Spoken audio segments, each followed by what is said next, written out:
As current modern knowledge knows, the planets in our solar system revolve around the sun. It's elementary, common knowledge, nothing truly to be questioned.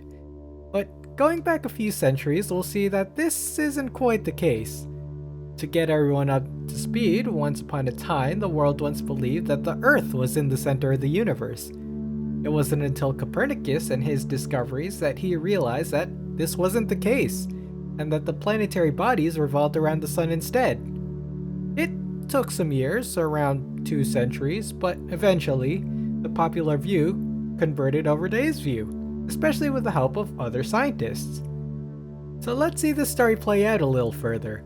Imagine Copernicus doing years of study and research on his own, leading to a novel concept that contradicts everything that man has known thus far. How would he go about telling it? Well, to start, he would likely discuss it with those who are in the same area of research.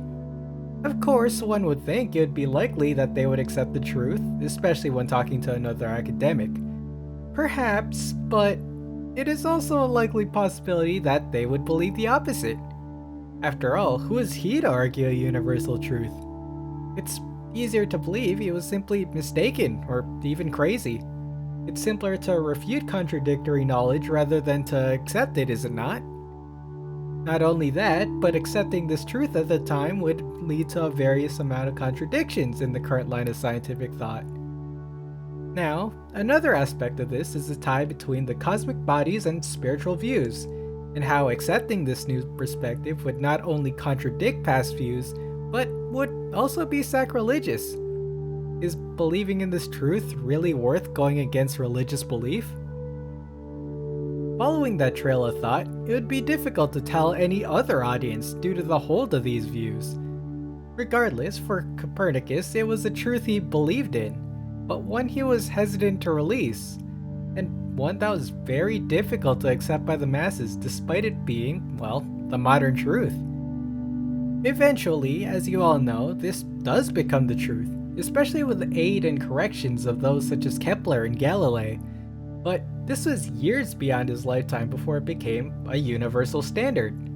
So, my question is, if this were to happen again, are the same events I just described likely to happen? Only if we allow it.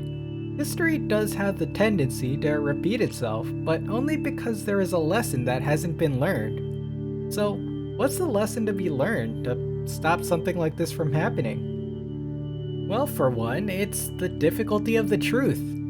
The truth could be hard to obtain, it could be hard to accept, it could be the hardest to live with. But it's accepting this truth that is a necessary step in moving forward. The truth is something that's built upon other truths, and without it, the foundation will become unstable. Pursue it, and use it to reveal a greater truth. In Copernicus' situation, it may have taken a longer amount of time for the world to progress if he hadn't published his at the time blasphemous works. Now, if you're an outsider, be open and listen to others. People come from many walks of life, backgrounds, history, knowledge. It's important to be open to their perspective and rationalize when necessary, rather than start with aggression or mockery. You may be surprised with how logical another's thoughts may be. And if not, calm reason is the best way to help change someone's mind, rather than hate, no matter how right you are.